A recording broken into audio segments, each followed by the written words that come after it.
Pose કરી અને પછી જે કંઈ પૂછવું એ ચર્ચા કરવાની છૂટ જ છે. પણ મિત્રો આજે આપણે પ્રકરણ 8 ત્રિકોણમિતીય પરિચય. હવે ત્રિકોણમિતિ શબ્દ આવે એટલે આપણે એમ થાય કે આ ખરેખર ભૂમિતિ છે કે પછી આ બીજગણિત છે. તો ખરેખર આમ તમે જો એનો બેઝ જોવા પ્રયત્ન કરો ને તો આ ભૂમિતિ છે. અને ભૂમિતિનો એટલે ત્રિકોણમિતિ. તમે જો શબ્દને છૂટો પાડો, મોટે ભાગે કોઈ આવી રીતે નહીં વિચારતા. આપણે વિચારીએ ત્રિકોણમિતિ, મિતિ એટલે માપન. તો ત્રિકોણનું માપન, તો આપણે તો ત્રિકોણનું માપન એટલે સામાન્ય રીતે આપણે શું ટેવાયેલા હોય કે ત્રિકોણમાં શું માપવાનું હોય તો કે બાજુઓ અને ખૂણાઓ, એની પરિમિતિ માપવાની, એનું ક્ષેત્રફળ માપવાનું હોય. ત્રિકોણના માપમાં બીજું શું હોય? તો અહીંયા ત્રિકોણમિતિ જે છે એનો પરિચય, ત્રિકોણમિતિનો વ્યવહારમાં ઉપયોગ, ખાસ કરીને દૂરના અંતરો, ઊંચાઈ વગેરે માપવા માટે. અને એટલું જ નહીં, ત્રિકોણમિતિનો વિશાળ ઉપયોગ જોઈએ તો ખગોળશાસ્ત્રમાં ભરપૂર ઉપયોગ છે. ક્યારેક કેટલાક ચેપ્ટર જોઈને આપણે પ્રશ્ન થાય કે આનો ક્યાં ઉપયોગ છે? તેનો ભરપૂર ઉપયોગ છે. પરંતુ તમારા અભ્યાસમાં જે ત્રિકોણમિતિનો પરિચય છે એ માત્ર કાટકોણ ત્રિકોણ આધારિત ત્રિકોણમિતિનો ઉપયોગ છે. હું તમને એનો કન્સેપ્ટ સમજાવું કે દાખલા તરીકે એક કાટકોણ ત્રિકોણ છે. ત્રિકોણ A, B અને C, જેમાં ખૂણો B કાટખૂણો છે. હંમેશા આપણે ત્રિકોણમિતિ જે શીખવાની છે એ લઘુ કોણો માટે શીખવાની છે. તો ત્રિકોણ ABC માં ખૂણો B કાટખૂણો હોય તો ત્રિકોણના 3 ખૂણાનો સરવાળો 180 હોય, એમાંથી B 90 છે તો A અને C નો સરવાળો 90 થાય. એનો મતલબ કે A અને C બંનેનું માપ લેસ ધેન 90, 90 કરતા ઓછું છે. એટલે કે બંને લઘુ કોણો છે. હવે આ લઘુ કોણો માટે આપણે ત્રિકોણમિતિય ગુણોત્તર શીખવાના છે. ગુણોત્તર એટલે શું? અંશ અને છેદ આપેલા હોય. તો અહીંયા આ કાટકોણ ત્રિકોણની બાજુઓનો જે ગુણોત્તર રચાય અને ગુણોત્તરની સામેનો જે ખૂણો બને એને ત્રિકોણમિતિય ગુણોત્તર અને ત્રિકોણમિતિય ખૂણાઓ કહેવામાં આવે છે. દાખલા તરીકે આપણે એમ વિચારીએ કે અહીંયા એક લઘુ કોણ છે તો એ માટેના ત્રિકોણમિતિય ગુણોત્તરો બને. એવી રીતે C લઘુ કોણ છે તો C માટેના પણ બને. એટલે કે કાટકોણ ત્રિકોણમાં ત્રિકોણમિતિય ગુણોત્તરો બે લઘુ કોણ માટે બને, ત્રીજા કાટકોણ માટે બને નહીં. હવે માનો કે આપણે અત્યારે ખૂણા A પૂરતી વાત કરી તો ખૂણા A માટે સામેની બાજુ કઈ થશે? BC. પાસેની બાજુ AB. તમે કહેશો AC પણ છે તો AC ને આપણે કર્ણ તરીકે સ્વીકારી છે. તો ખૂણા A માટે 3 બાબત યાદ રાખશું: સામેની બાજુ BC, પાસેની બાજુ AB અને કર્ણ AC. હવે એ જ રીતે ખૂણા C માટે બોલવું હોય તો સામેની બાજુ AB, પાસેની બાજુ BC અને કર્ણ AC. તો આ પ્રકારે આપણે કરી શકાય. અને સારું છે આપણે લાઈવ વર્ગનો જ રેકોર્ડ્સ કરીએ છીએ એટલે કદાચ તમારા થોડા જવાબો આવે તો ગમશે, પણ મર્યાદામાં. હવે ખૂણો A, હવે એ ખૂણા માટેના ત્રિકોણમિતિય ગુણોત્તર જોઈએ તો ત્રિકોણમિતિય ગુણોત્તરો કુલ 6 છે. એમાંથી આપણે અત્યારે માત્ર 2 ગુણોત્તરો જ સમજવાના છે, બાકીના બધા એના પરથી રૂપાંતરિત છે. તો પહેલો ગુણોત્તર આપણે લઈએ ખૂણા A માટે અથવા ખૂણા C માટે, ગમે તે ખૂણા માટે લઈ શકાય. અને ખૂણા માટેનો આગળ જતા પ્રચલિત સંકેત આવશે theta. Alpha, beta, eta, gamma, theta એમ આખી ગ્રીક એબીસીડી છે, એમાંનો આ મૂળાક્ષર છે થીટા. ઘણા પૂછે કે થીટાનું ગુજરાતી શું? ડિક્શનરીમાં કંઈ મળતું નથી, પણ થીટા છે એ ગ્રીક મૂળાક્ષર છે. જેમ આપણે જાણીએ છીએ કે અમુક માટે આપણે A, B, C એમ ધારીએ છીએ, એમાં એક ખૂણા માટે થીટા ધારવામાં આવે છે, જે ગ્રીક એબીસીડી નો, ગ્રીક આલ્ફાબેટનો એક શબ્દ છે. ઓકે, હવે આપણે વિચારીએ તો કે પહેલો ગુણોત્તર છે એનું નામ છે સાઇન, SINE, પણ પ્રચલિત રીતે લખાય છે SIN, એને બોલાય સાઇન. જો ટિપિકલ અંગ્રેજી પ્રમાણે વિચારો તો તમે કહો SIN સીન એટલે પાપ. અમારા ક્યાં પાપ થયા કે અમારે આ ત્રિકોણમિતિ ભણવાની આવી? પણ એક્ચ્યુઅલી એનું પ્રોનાઉન્સિએશન છે સાઇન અને મૂળભૂત એનો સ્પેલિંગ છે SINE, પણ પોપ્યુલરલી એને SIN તરીકે લખાય છે. હવે સાઇન A, હવે કોઈ પણ ખૂણા માટેનો સાઇન જોતો હોય તો એનું સૂત્ર છે સામેની બાજુ છેદમાં કર્ણ. હવે આપણે એને દરેક વખતે સામેની બાજુ એટલે ટૂંકમાં લખશું સાબા અને છેદમાં કર્ણ.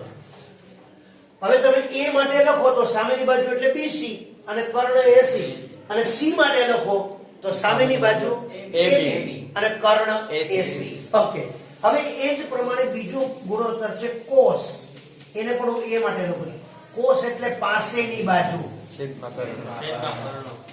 અને છેદમાં કર્ણ. પાસેની બાજુ છે ને પોપ્યુલરલી આપણે પાબા આપણી સરળતા ખાતર અને કર્ણ. હવે આ બે ગુણોત્તરો આપણે ક્લિયર થઈ ગયા. કાટકોણ ત્રિકોણની અંદરમાં તમે બધા જાણો છો કે ત્રણ બાજુઓ પૈકી બે બાજુ આપી હોય તો ત્રીજી બાજુ તો પાયથાગોરસના નિયમ પ્રમાણે મળી જાય. માનો કે બે બાજુ આપી હોય તો કર્ણ શોધવો હોય તો બાકીની બે બાજુના વર્ગનો સરવાળો થાય. કર્ણ આપ્યો હોય, કોઈ બાજુ આપી હોય તો બાકીની બાજુ કર્ણના વર્ગમાંથી આપેલી બાજુ બાદ કરીને તો ત્રણ પૈકી બે બાજુ આપી હોય તો ત્રીજી મળી જાય. પણ હવે આપણે આ ખૂણાના માપ પરથી ત્રિકોણમિતિય ગુણોત્તર લઈએ તો સાઈન અને કોસ. ફરીથી આપણે સાઈન માટે એટલું જ યાદ રાખશું, સાઈન એટલે સામેની બાજુ છેદમાં કર્ણ, કોસ એટલે પાછળની બાજુ છેદમાં કર્ણ. અહીંયા થીટા તરીકે પછી કોઈ પણ લઘુકોણ હોઈ શકે. તો કાટકોણ ત્રિકોણમાં બે લઘુકોણ હોય, એક તો કાટકોણો હોય. હવે tan મેં એમ કહ્યું કે ગુણોત્તરો 6 છે પણ શીખવાના બે છે, બાકીના રૂપાંતરિત છે. હું અહીંયા દરેકના સૂત્રો લખું છું tan, અને અત્યારે હું બધાને એ માટે જ લખું છું. તો tan એકચ્યુઅલી અહીંયા આ કોસ છે ને એ પણ એકચ્યુઅલી કોસાઇન છે, COSINE, પણ પોપ્યુલરલી કોસ તરીકે COS તરીકે સ્વીકારી છે. બરાબર છે. પછી છે ટેન્જન્ટ, TANGENT, પણ આપણે એને tan જ કહેશું, TAN, tan. tan એ સામેની બાજુ. tan એટલે શું? તો ખરેખર tan એ નવો ગુણોત્તર નથી, એ sin અને cos નો ગુણોત્તર છે. એટલે tan એ ખરેખર તો શું છે? sin એ છેદમાં cos એ. હવે sin એ એટલે સામેની બાજુ છેદમાં કર્ણ, cos એ એટલે પાછળની બાજુ છેદમાં કર્ણ. બેયના કર્ણ ઉડી ગયા એટલે tan એનું સૂત્ર સામેની બાજુ છેદમાં પાછળની બાજુ. હવે તમે tan a માટે વિચારો તો BC છેદમાં AB, C માટે વિચારો તો AB છેદમાં BC. તો ત્રિકોણમિતિના બે ગુણોત્તરો પરથી ત્રીજો મળી ગયો. sin અને cos મૂળભૂત ગુણોત્તર હતા. tan શું છે? આ બંનેનો ગુણોત્તર. tan એટલે sin upon cos. હજી બીજા ત્રણ ગુણોત્તર છે. આ ત્રણ ગુણોત્તરને આપણા પુસ્તકમાં શબ્દ નથી પણ હું તમને કહી દઉં કે આ ત્રણ ગુણોત્તર એ વ્યસ્ત ગુણોત્તર છે. વ્યસ્ત ગુણોત્તર એટલે sin નું વ્યસ્ત, cos નું વ્યસ્ત અને tan નું વ્યસ્ત. હું પોપ્યુલર નામ છે એ જ બોલીશ, sin cos tan.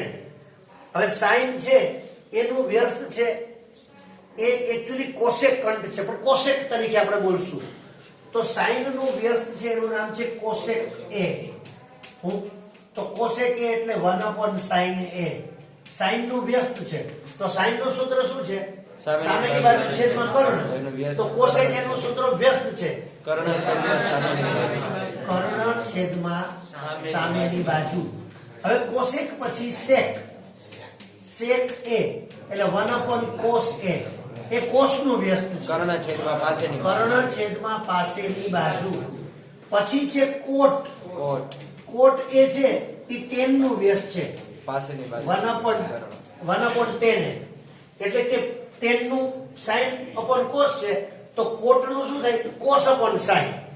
આપણે એ પણ શબ્દ લખીને લખી શકાય, કોટ એટલે cos a upon sin a. અથવા તો લખ્યું હોય તો શું કે ભાઈ? પાસેની બાજુ છેદમાં સામેની છેદમાં સામેની બાજુ. એક જ મિનિટમાં આપણે આટલી વાતનું રિવિઝન કરી લઈ પછી આપણે દાખલાઓ 8.1 ના જોઈએ. તો ત્રિકોણમિતિય ગુણોત્તર એટલે ત્રિકોણના વિવિધ માપો માપવા માટેની એક પ્રકારની ભૂમિતિ આપણી સમજમાં. બરાબર છે. આમ જોઈએ તો ગણિતમાં, મેથેમેટિક્સમાં એક આખી બ્રાન્ચ છે ત્રિકોણમિતિ. જેમ આપણે તો મૂળભૂત બ્રાન્ચ ત્રણ જ સમજીએ છીએ, અંકગણિત, બીજગણિત, ભૂમિતિ. પણ આપણે જાણીએ છીએ કે અંકગણિતની જે એક બ્રાન્ચ આંકડાશાસ્ત્ર છે, બીજગણિતની જુદી જુદી બ્રાન્ચોમાં એક યામ ભૂમિતિ છે. એ આખી બ્રાન્ચ છે, આપણે એક પ્રકરણ તરીકે ભણીએ છીએ. પણ હાયર એજ્યુકેશનમાં યામ ભૂમિતિ એક બ્રાન્ચ છે તો એના પેટા પ્રકરણો ઘણા બધા છે, 10-15. કલન શાસ્ત્ર, કેલ્ક્યુલસ એ એક આખી બ્રાન્ચ છે. એમ ત્રિકોણમિતિ એક આખી શાખા છે. ઓકે, તો અહીંયા ગુણોત્તર તો sin એટલે સામેની બાજુ છેદમાં કર્ણ, પછી જે ખૂણા માટે હોય એની સામેની બાજુ અને છેદમાં કર્ણ. cos એટલે પાસેની બાજુ છેદમાં કર્ણ. આ બે જ યાદ રાખવાના. tan એટલે શું? sin upon cos એટલે કે સામેની બાજુ છેદમાં પાસેની બાજુ. પછી cosec એટલે sin નું વ્યસ્ત એટલે કર્ણ છેદમાં સામેની બાજુ. sec એ કોસનું કોસનું વ્યસ્ત, વ્યસ્ત કર્ણ છેદમાં પાસેની કર્ણ બાજુ. છેદમાં પાસેની બાજુ. અને કોટ એ એટલે કે સાઈન કોસ સોરી છે. tan નું વ્યસ્ત છે, એટલે કે કોસ cos છે. upon sin, Sin. એટલે કે પાસેની બાજુ છેદમાં સામેની બાજુ. તો આ રીતે આપણે આનો અભ્યાસ કરી. હવે આપણે આગળ પાછું જોઈએ. તમારી સામે હું ફ્રેમ રાખું છું, તમે આને નોંધી શકો છો. પોસ પોસ પોસ પોસ. મિત્રો, હવે સ્વાધ્યાય 8.1 આપણે એનો પહેલો દાખલો જોઈએ. ત્રિકોણ ABC માં ખૂણો B કાટખૂણો છે.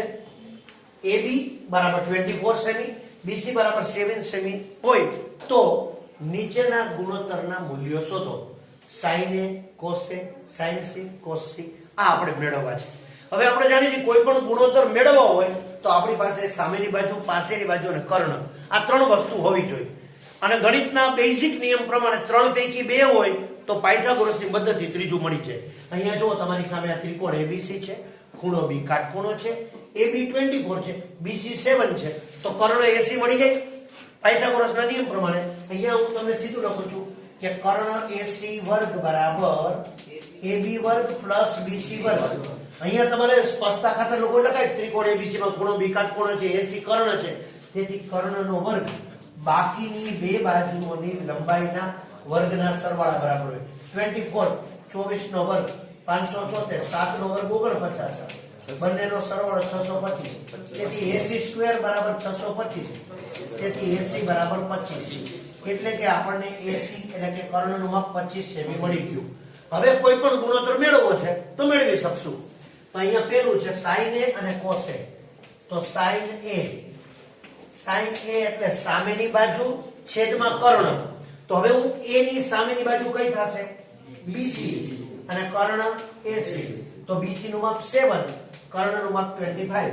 તો sin A ની કિંમત 7/25, સામેની બાજુ છેદમાં કર્ણ. હવે cos A એટલે પાસેની બાજુ. તો A ની પાસેની બાજુ કઈ છે? AB. અને કર્ણ AC એટલે કે 24/25. હવે બીજો ભાગ sin C. એમાં sin C. હવે જો અહીંયા તમે જો sin A અને sin C માં ફેર શું, તો મહત્વની વાત જ છે કે બંનેમાં સામેની બાજુ ફરી જશે. કર્ણ તો એને જ રહેશે પણ સામેની બાજુ ફરી જશે. તો sin C, તો C ની સામેની બાજુ કઈ છે? AB છેદમાં કર્ણ AC 24/25. પછી cos C, તો cos C ની પાસેની બાજુ BC અને કર્ણ AC એટલે કે 7/25. હવે અહીંયા હું તમને એટલું કહી દઉં આ જ્ઞાન ખાતર, અહીંયા A અને C છે ને, આ બંનેનો સરવાળો લેવું હોય તો આ બંને વચ્ચે કોટિકોણનો સંબંધ છે. કોટિકોણનો સંબંધ એટલે શું ખબર છે? sin A ની જે કિંમત હોય ને એ જ કિંમત cos C ની હોય. cos A ની જે કિંમત હોય એ જ કિંમત sin C ની હોય. જે આપણે આ જ પ્રકરણમાં 8.23 માં શીખવાનું છે. અત્યારે જુઓ તમે, sin A અને cos C છે સરખા, બેની કિંમત 7/25. cos A અને sin C છે બંનેની કિંમત સરખી. તો આ રીતે આપણે કરી શકાય. હું તમારી સામે રાખું છું, તમે નોંધ કરી શકો છો. જો બીજો દાખલો છે, એમાં એમ કહ્યું છે આકૃતિ પરથી tan P - cos R શોધો. તો પેલા આકૃતિ આપણને રકમમાં આપી છે. ત્રિકોણ PQR, એમાં Q કાટખૂણો છે, PQ નું માપ 12 સેમી, PR નું માપ 13 સેમી. હવે આ બંને બાજુ પરથી આપણે ત્રીજી બાજુ મળી જાય. યાદ રાખજો, કાટકોણ ત્રિકોણમાં કર્ણ શોધવો હોય તો બાકીની બે બાજુના વર્ગનો સરવાળો હોય, પણ બાજુ શોધવી હોય તો કર્ણમાંથી આપેલી બાજુ શું કરવાની? બાદ. એટલે કે અહીંયા સીધું જ લખી શકાય કે ત્રિકોણ PQR માં ખૂણો Q બરાબર 90, PR કર્ણ છે, તેથી QR સ્ક્વેર બરાબર PR સ્ક્વેર - PQ સ્ક્વેર. કર્ણના વર્ગમાંથી બાકીની બાજુનો વર્ગ બાદ. આમ તો ત્રિપુટી છે, મોઢે જ ખબર પડે કે આ 13 છે, કર્ણ આ 12 છે, તો આ 5 હોય, પણ આપણે લખવાનું 13 નો વર્ગ 169, 12 નો વર્ગ 144, 25. QR વર્ગ બરાબર 25, તેથી QR બરાબર 5. એટલે કે QR ની કિંમત 5 સેમી મળી ગઈ. બસ હવે તો આપણે જે મેળવવાનું છે ઈઝી છે. tan P - cot R. તો tan P તો tan એટલે શું? સામેની બાજુ છેદમાં પાસેની બાજુ. તો P ની સામેની બાજુ કઈ છે? QR છેદમાં PQ. અને કોટ આર માટે સામે કોટ એટલે શું? પાસેની બાજુ છેદમાં સામેની બાજુ. તો આની પાસેની બાજુ કઈ છે? QR. અને સામેની બાજુ તમે વિચાર કરો. હું તો ત્યાં સુધી કહું આ તો ઠીક છે આપણે આ બાજુ મેળવી, પણ જરૂર જ નહોતી. તમે અહીંયા જ કિંમત મૂકો, કારણ કે જેમ મેં તમને કીધું કે સાઈન અને કોસ, પી માટેનો સાઈન હોય, આર માટેનો કોસ બે સરખા હોય, એમ ટેન અને કોટમાં ઈ જ સંબંધ છે. તો ટેન પી અને કોટ આર આ બંને સરખા હોય તો બેની બાદબાકી કરો તો હંમેશા 0 આવે. કિંમત મૂકવાની જરૂર પણ નહીં, કારણ કે પી અને આર એ કોટી કોણ છે, કારણ કે બંનેનો સરવાળો 90 થાય અને ટેન અને કોટ વચ્ચે કોટી કોણનો સંબંધ છે જે આપણે આગળ શીખવાનો છે. તો અહીંયા તો તમે જુઓ QR છેદમાં PQ માઈનસ QR છેદમાં PQ બે સરખા જ છે. કિંમત મૂકો કે ન મૂકો આની બાદબાકી 0 થાય. હવે લખ્યું છે તો કિંમત મૂકી દઈ કે 5/12 માઈનસ 5/12 બે ઉડી ગયા. તો tan p minus cot r ની કિંમત 0 થાય. તમને અહીંયા કદાચ આની કિંમત ન આપી હોય ને તોય તમે ગુણોત્તરથી સમજી શકો કે tan p માટે સામેની બાજુ અને પાસેની બાજુ, r માં cot r માટે પાસેની બાજુ અને સામેની બાજુ, તો બે સરખા જોઈએ. તો આપણે આ રીતે કરી શકીએ. હવે ત્રીજો દાખલો જોશું આપણે. જો હવે આ ત્રીજો અને ચોથો દાખલો, અહીંથી આપણે કદાચ બીજા કરતા જુદા પડશું. મોટાભાગના લોકો અહીંયા છે ને ત્રિકોણમિતિય નિત્યસમનો ઉપયોગ કરે. હવે નિત્યસમ આપણે શીખવાના જ છે, એનો મને કોઈ વાંધો પણ નથી, પણ અત્યારે તો આપણે માત્ર ગુણોત્તરો સમજીએ છીએ ને, સામેની બાજુ પાસેની બાજુનું કર્ણ. તો આ દાખલાઓને નિત્યસમથી ઉકેલી અને આસાન જ છે, પણ મૂળભૂત રીતે આપણે ત્રિકોણનો જ ઉપયોગ કરીને ઉકેલીએ ને તો પણ જરાય ખોટું નથી. તો અહીંયા એમ કહ્યું છે કે sin a છે આપેલો છે, એના પરથી cos a અને tan a મેળવો. તો આપણે ત્રિકોણ ABC આપણી મેળે ધારવાનો, જેમાં B કાટખૂણો છે. જો તમારો જે ખૂણો હોય ને કોઈ કાટખૂણો ન હોય, એ લઘુકોણ હોય, તો આપણે લખીએ કે ધારો કે ત્રિકોણ ABC છે, તો તમને સમજાઈ જશે, જેમાં B કાટખૂણો છે. હવે sin a એટલે આ ખૂણાનો sin, તો sin એટલે શું? સામેની બાજુ છેદમાં કર્ણ. બોલ થશે ઊંચાઈ. તો sin a એટલે સામેની બાજુ છેદમાં કર્ણ. તો જો sin a સામેની બાજુ કઈ છે? BC. અને કર્ણ શું છે? AC. પણ આની કિંમત તો 3/4 છે. તો તમારે ખાસ સમજવાનું કે અહીંયા તમારે BC ની કિંમત કેટલી છે? 3 અને AC ની કિંમત કેટલી છે? 4. હવે તમારે આ કર્ણ અને આ બાજુ આપેલી છે એના પરથી પહેલા AB શોધી લેવાની. ત્રીજી બાજુ મળી જાય પછી ગમે તે ગુણોત્તર મળી જાય. સમજાય છે? અહીંયા sin a ની કિંમત 3/4 છે. sin એ કોનો ગુણોત્તર છે? સામેની બાજુ અને કર્ણ. તો એનો અર્થ કે રકમમાં તમને બે બાજુ તો આપી દીધી છે, તો પછી પાયથાગોરસની પદ્ધતિ ત્રીજી બાજુ મેળવો અને ત્રીજી બાજુ મેળવો એટલે બધા ગુણોત્તર થઈ જાય. અહીંયા નિત્યસમનો ઉપયોગ કરીને પણ થશે, પણ હું અત્યારે નિત્યસમ આ ટોપિક પહેલા શીખવામાં આવ્યા નથી પુસ્તકમાં, તો નિત્યસમનો ઉપયોગ કરીને કરવાને બદલે આ રીતે જ આપણે કરીશું. હું નિત્યસમનો સમય આવશે ત્યારે ચર્ચામાં લઈશ, પણ આ પણ સરળ જ છે ને. sin a એટલે સામેની બાજુ છેદમાં કર્ણ. તો સામેની બાજુ sin ની 3 છે BC અને કર્ણ 4 છે. આ બંનેની મદદથી પહેલા AB શોધી લ્યો. તો સીધું લખું છું હવે 5 આવે. AB² બરાબર કર્ણના વર્ગમાંથી પાસેની બાજુનો વર્ગ બાદ કરો. આપણે એમ થાય 3 4 5 ત્રિકોણમિતિની ત્રિપુટી હોય, પણ 5 તો કર્ણ હોય તો કર્ણ 4 છે, તો વર્ગમૂળમાં આવશે જવાબ. થશે ને? AB વર્ગ બરાબર કર્ણનો વર્ગ માઈનસ BC વર્ગ. તો 4 નો વર્ગ 16 માઈનસ 3 નો વર્ગ 9. અહીંયા તમને એમ થાય સૂત્ર લખું છે તો લખું AB વર્ગ બરાબર AC વર્ગ માઈનસ BC વર્ગ. તો 4 નો વર્ગ 16 માઈનસ 3 નો વર્ગ 9. તો કેટલા વધશે? AB² બરાબર 7. તેથી AB બરાબર √7.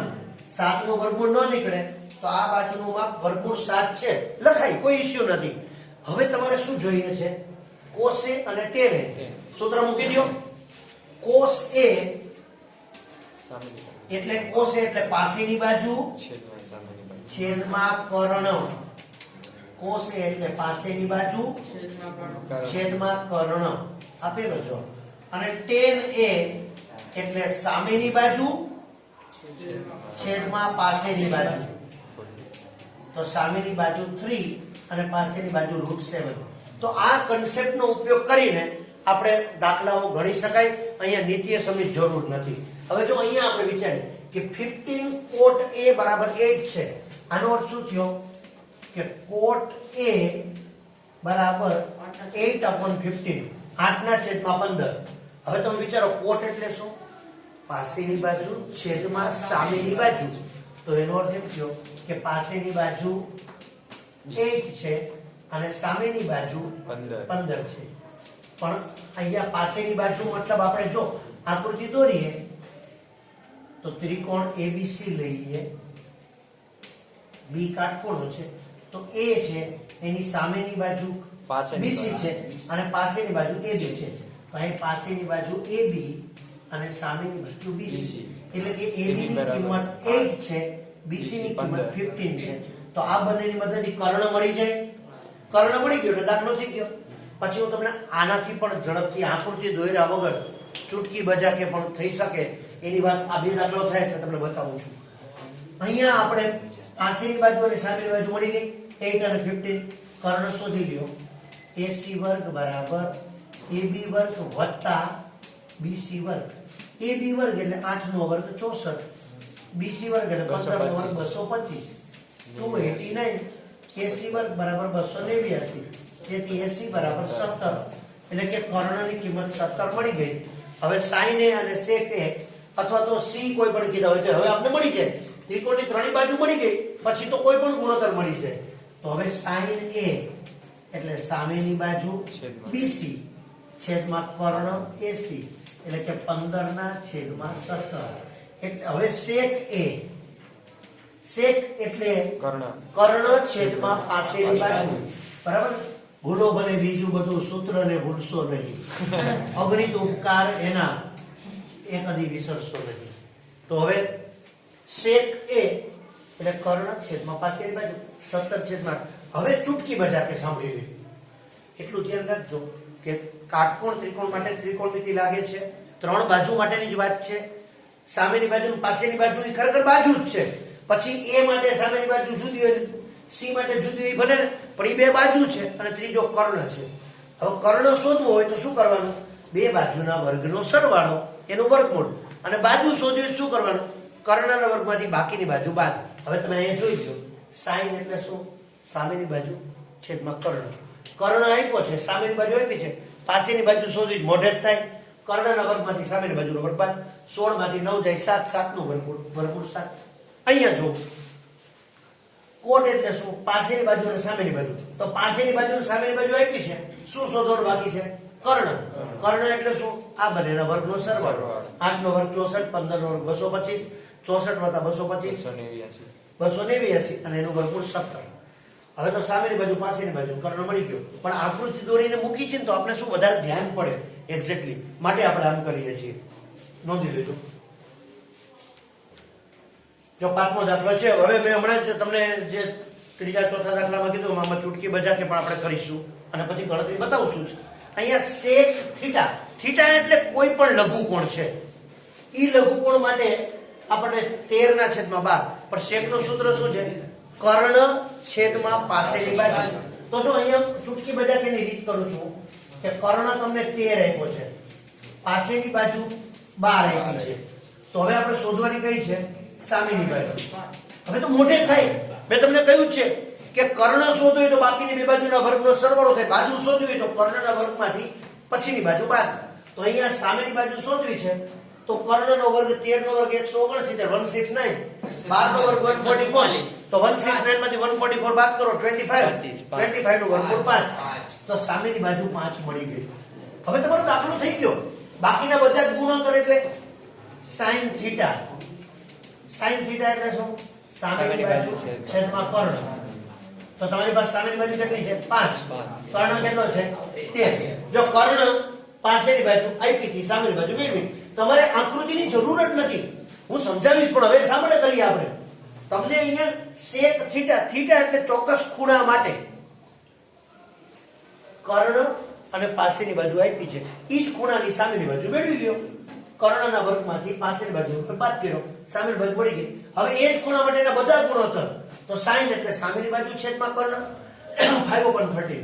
cos થીટા પાસેની બાજુ છેદમાં કર્ણ એટલે કે 12/13. tan થીટા સામેની બાજુ છેદમાં પાસેની બાજુ તો 5/12. પછી કોટ અથવા તો આપણે કોસેક ક્રમમાં લઈ કોસેક થીટા એટલે સાઈન નું વ્યસ્ત કર્ણ છેદમાં સામેની બાજુ એટલે કે 13/5.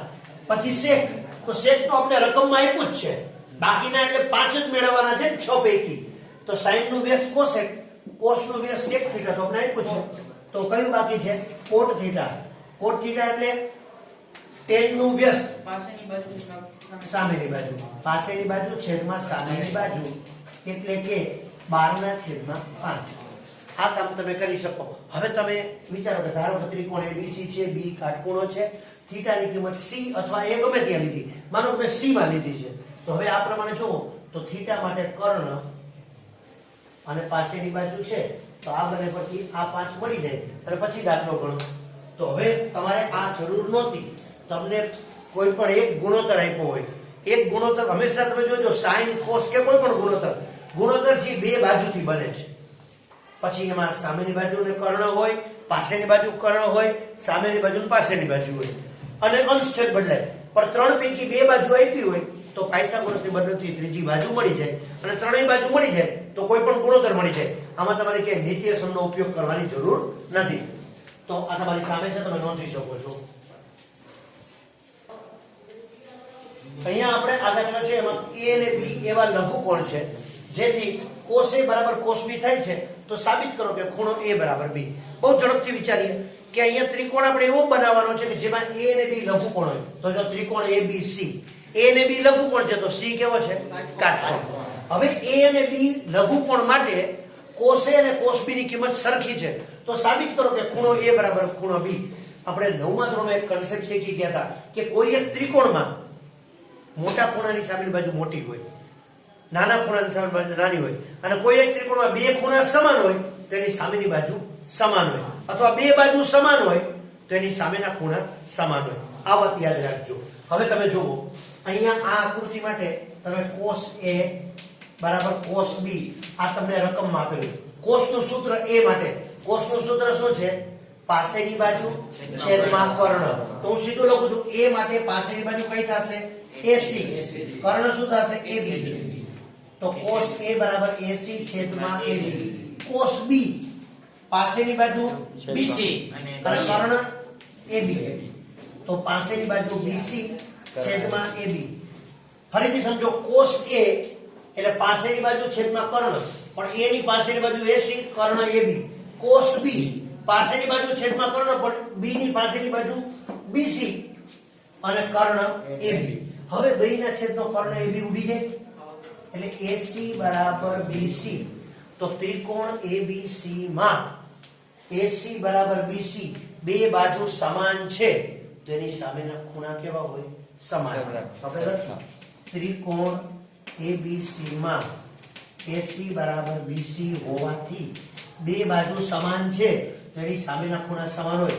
તો AC બાજુની સામેનો ખૂણો કયો થશે? B. અને BC બાજુની સામેનો ખૂણો કયો થશે? A. તેથી ખૂણો B બરાબર ખૂણો A સાબિત થાય છે.